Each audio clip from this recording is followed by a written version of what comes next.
Hello traders, it's Thursday, April the 18th. This is John Kicklighter, Chief Strategist for DailyFX.com, here to give you the FX market wrap-up for the past 24 hours of trading and now for what you can expect in the 24 hours ahead.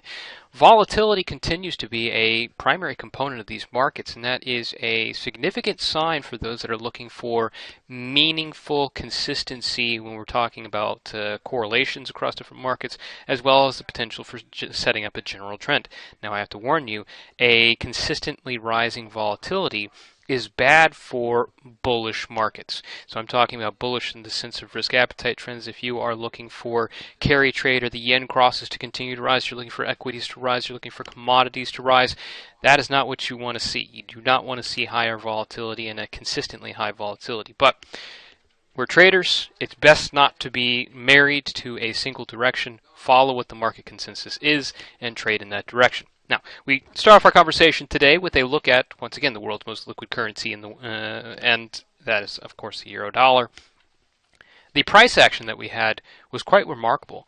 You have here a very unusual trading pattern for those that have seen it before. An expanding wedge. Typically you see a narrowing wedge as you have a sudden burst of volatility that lends itself into a contraction, and then subsequently that leads to a breakout later down the line. But this is actually an expanding wedge. You don't get them very often.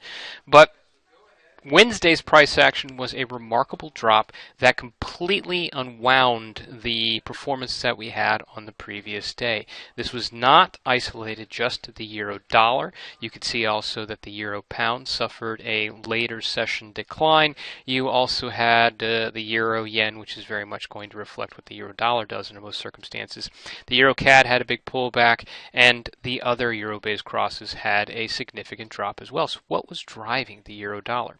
Well, there's a multi-tier component to this. One, you had risk appetite trends. We'll talk about this in a little bit more detail in a second, but you can see from the Dow Jones Industrial Average here and the S&P 500, all right, that we had a significant pullback. In fact, if I turn this to an 8-hour chart or a 4-hour chart, this would actually be a nice head and shoulders pattern with a very short-term retracement for the right shoulder. But this is a very good setup for risk trends. It is not the active catalyst we need just yet to seriously change the trends and subsequently momentum. But we had another factor on the euro side of things, and it wasn't one that actually showed up on my Manic Crisis calendar. Now, the Manic Crisis calendar had a couple of things related to the eurozone. We had particularly the Bank of Italy releasing its quarterly economic bulletin, and we had scheduled the finance minister for Portugal speaking on the budget to the Budget Commission, but those didn't really top the headlines. In fact, what did top the headline was some commentary from an ECB bank member, Bini Smaghi, and also some commentary from the Bundesbank head, the head of the German central bank, Weidmann. Both of them giving commentary that sounded suspiciously like suggestions that the ECB could actually cut rates. All right, that is significant for the euro dollar. Why? Well, one of the few reasons that we would say that the euro has an advantage over its U.S. counterpart, if any at all, is that it has a higher overall benchmark rate. All right, the EC benchmark rate has actually been set and has remained at 0.75% for a number of months, whereas the U.S. is still tailored or tethered to the 0.25 to 0% that it has been since the Fed decimated interest rates in the U.S. That being said, we also know that if you look at actual market rates, if you look at a 1-month LIBOR, the European rates are amongst the lowest. They actually are even lower than the Japanese yen. All right, so that is quite significant in and of itself. That being said, a drop in interest rates would severely undermine any kind of hope that the euro would see as a higher return potential currency. But in speaking about the euro yen, we can go back to a concept that we've been talking about. If you're talking about the potential return, especially when it comes to a euro yen, all right, you're talking about a reality where the yield that you can actually make by going long the euro has not has not kept pace with the performance of the exchange rate itself. People are buying this, in other words, not because of the return potential that you're going to get on the yield differential, but they're buying it specifically because they think that this run itself can continue. All right, so they can buy low, sell high. Most of us think in those terms, especially because we're all retail traders. But realistically speaking, a lot of the institutional and deeper pocketed money also is thinking about the yield. All right, and the yield does not exist on a euro yen, and it does not exist on a euro dollar on actual market rates. So you're essentially banking on the hope that you're going to have a consistency in the advance here. Well, we know that the euro is a fundamentally troubled currency. All right? It has ongoing issues, plenty of them, and coming up in the coming days and weeks, we're definitely going to hear a lot more about those issues. Just from the docket alone, we are going to see in the upcoming session the Italian Parliament is voting for the next president. This is a necessary step to forming that government. They needed a new president to call and sustain the effort to push forward to whether a group government is going to be made or a coalition, or they're going to call a new election or whatever the path they take. They need that new president. First step. We also have a couple other things that are coming out. I wouldn't call them too remarkable.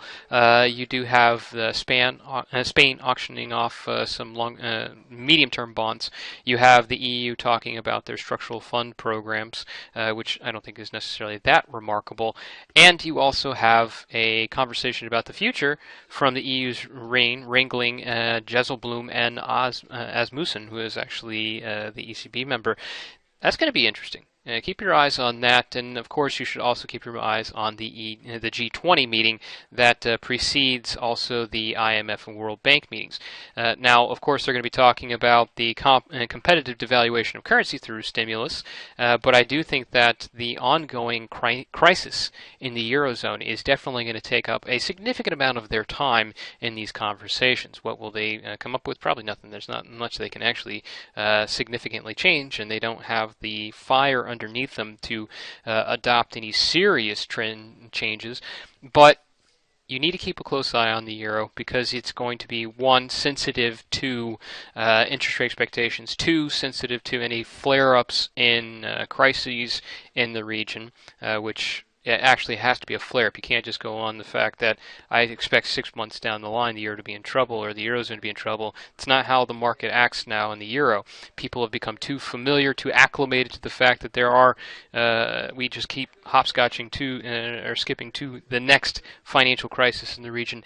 That is not enough. You need to see it actually impact people's pocketbooks. And of course, the most significant driver is going to be risk trends. All right, risk trends. In this past session, you had a significant drop from the S&P 500, and this was actually mirrored by commodities as well as the 10-year government bond yield. The one alternative, the one that didn't play nicely with this move, was actually the dollar yen. Now, if you look at the other yen crosses, there was a bit of a pullback from them, but it certainly wasn't of the magnitude necessary to actually put the dollar yen in the red. And if there is a serious and consistent and strong risk aversion move, you can pretty much assume that the yen crosses are going to drop across the board. That includes the dollar yen. And in fact, we see the pullback was relatively modest Wednesday, though it was also widely adopted. Now, the S&P 500 shows us just how significant the situation is on a technical basis. You can see that we have a nice test of this very significant trend channel or trend line, also of moving average, and generally the underlying support for a consistent momentum on a bull trend that has been in place for months, if not years.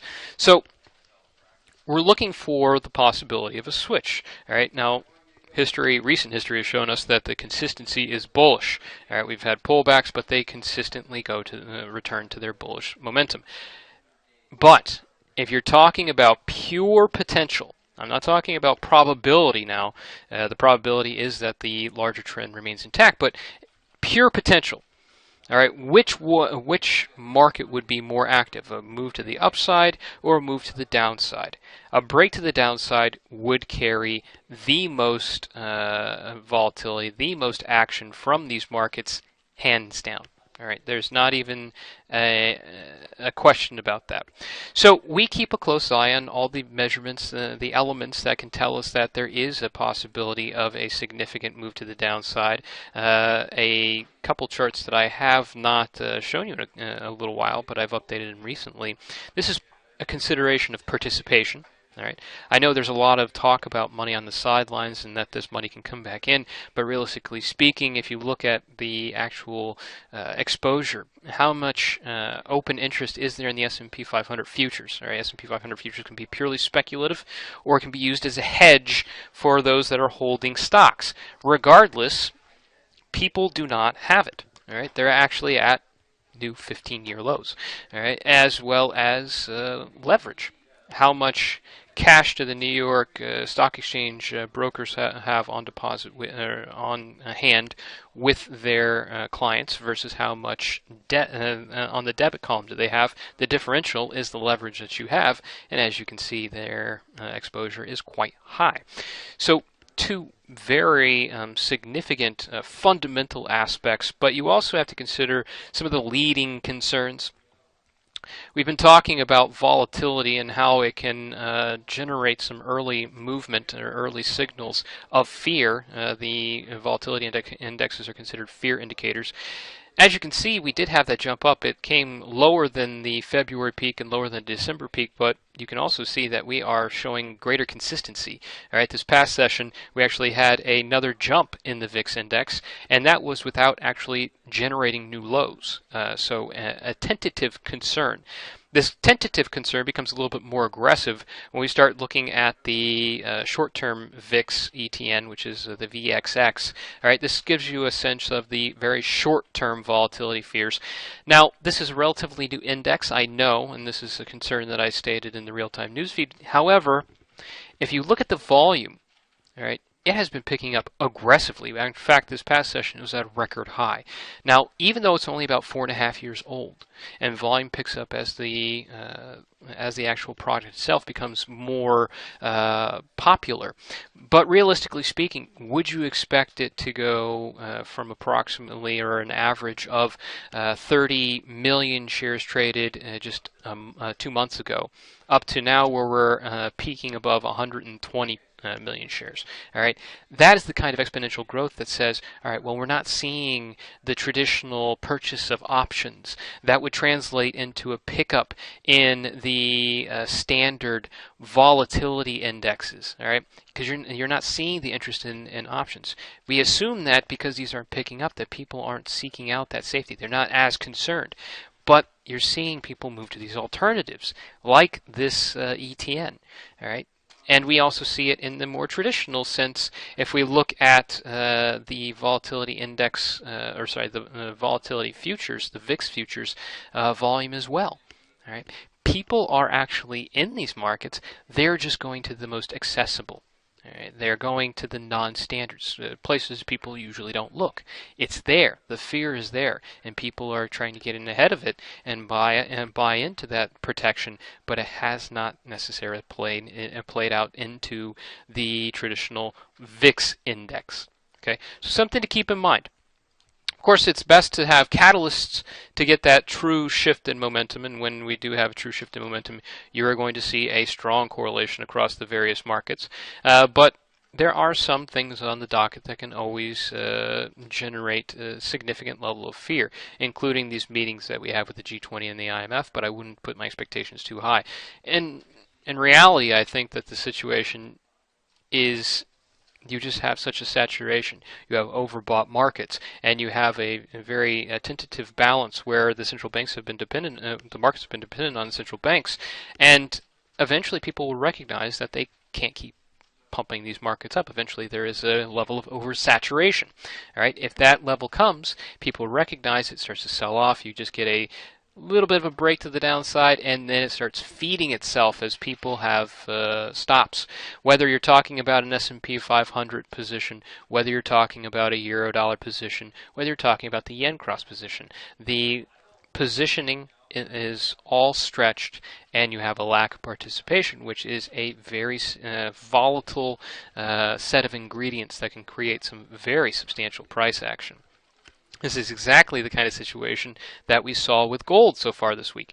Speaking of gold, as you can see here, we are just early in Thursday's trading session, but look at that. We didn't get much of a correction from Tuesday and Wednesday.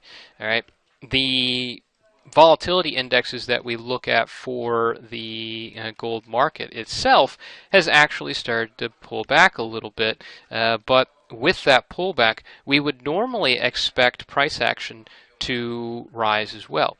So if we were to flip the volatility indexes upside down, you would expect that with this rebound in the volatility measure, you would expect price action to rebound as well. Well, guess what? That's not actually occurring. That's not happening. You're getting a stabilization of prices below 1400.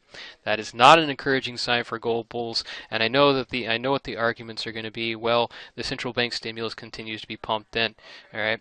That is certainly true, but we're talking about QE exit, QE3 potential exit. All right. That goes back to that conversation we've had about the different outlooks that we have here. Initially, people were expecting $85 billion worth of purchases of mortgage-backed securities and treasuries per month, and now it's starting to taper off. Expectations of of a slowdown of that pace by mid-year, and potentially a full stop by the end of the year. All right, and if you take away the safety net that the Fed has put into place, well, that just stirs the possibility of volatility. All right, if that drops, or if volatility rises, which this is upside down, volatility rises, it's going to undermine the S&P 500. It says that these assets are once again riskier, and what's the level of return on these risky assets to kind of tempt me to stick with it? Well, not very good at all. Not very good at all. So we can see these measurements, and we can see the sentiment that we have through QE and stimulus globally, but there are a number of elements here that speak to risk aversion, but also speak to sustained easing of gold prices. So you must be very careful. Going forward in the next 24 hours, I'm particularly sensitive, as you would expect, to watching risk trends. I like looking for the possibilities of yen crosses or short yen crosses setups. You can look at a dollar yen. It does have a potential to get a break to the downside if it clears at 96.50 and then subsequently the 9300 level. But I would prefer the euro yen. Why? Because fundamentally speaking, the euro is more troubled. This also has a negative yield differential, so it's actually the short side is the higher yield, or you actually get paid on the yield.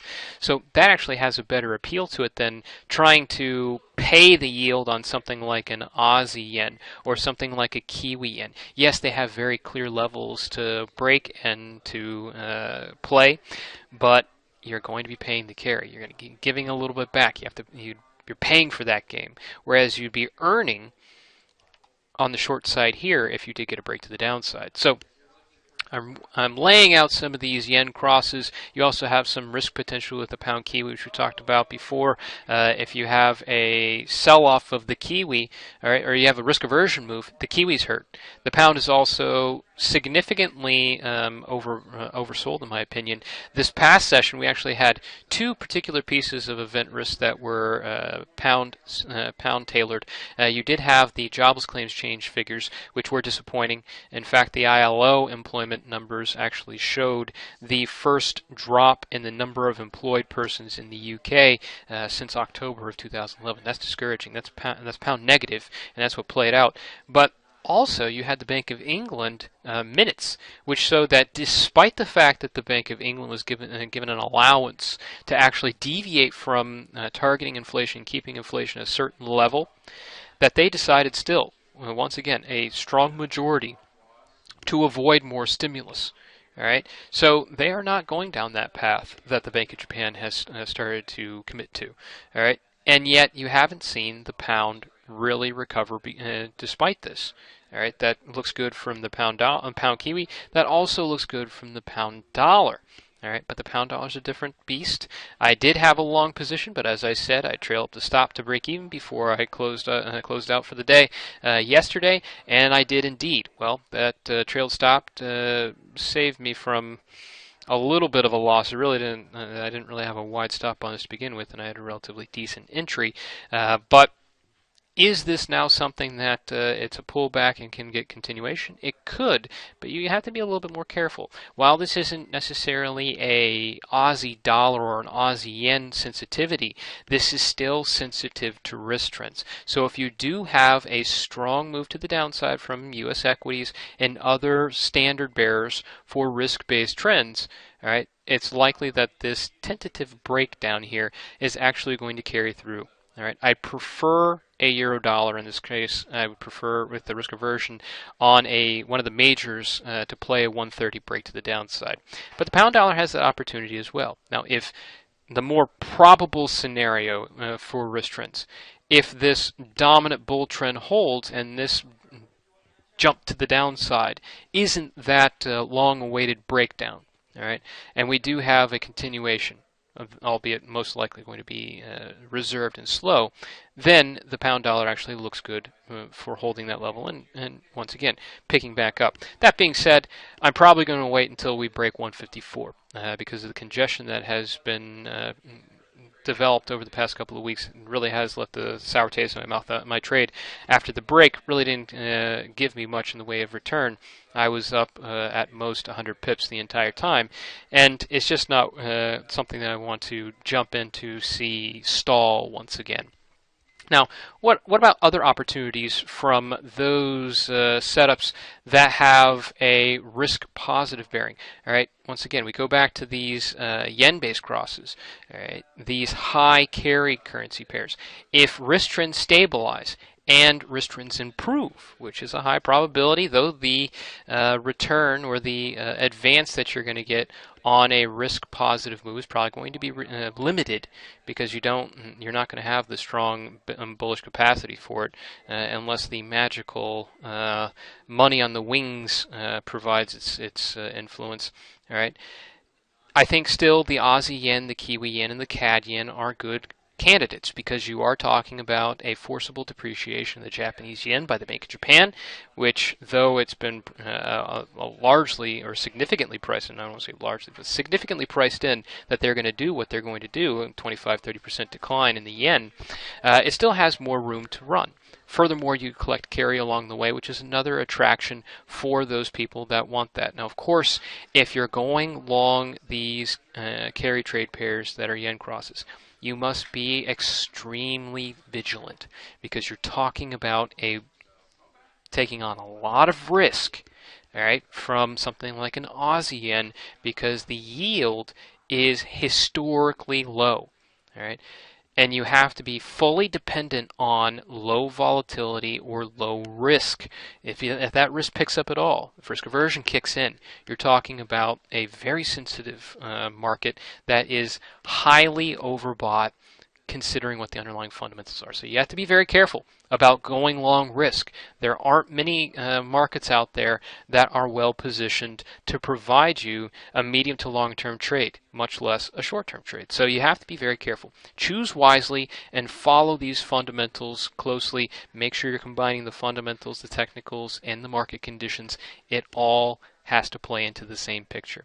So keep a close eye on these markets. I'm particularly interested in the coming session in the euro dollar, the dollar yen, the gold markets, of course, as it consolidates down there below 1400, and risk trends in general, and I measure that through the S&P 500.